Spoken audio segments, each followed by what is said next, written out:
Khima busy हो खिमा हामीले आउँछ हामी हेर्नु पर्दैन जसले मोल्ने उनले मात्र लाउनु भने त्यति खिमा खिमा चाहिँदैन लाउनु उ त पानी ल्याउ न बिजी हो होइन भर्ने होइन रहेछ आज अब इङ्ग्लिसमा बोल्नु पर्यो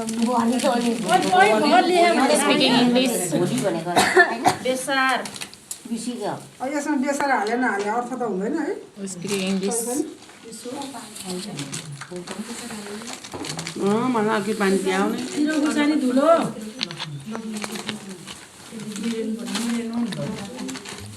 जिरे नुन 1 चम्चा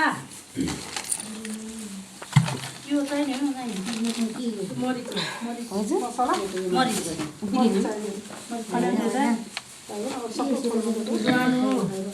यो बोल्नु भएन यता यो भटास र गुन्द्रुकको पसी मासुलाई चाहिन्छ चम्चा गर्नु पर्दैन त्यो त मैले तपाईँहरूलाई टिपाइदिन्छु नि त यो लङसुङमा होइन रङसँग होइन त्यो मेथी हो क्या होइन यो चाहिँ मरिच हो त्यो डबल झोलाको चाहिँ मरिच छ क्या डबल झोला मरिच हो हाल्दाखेरि त्यस्तो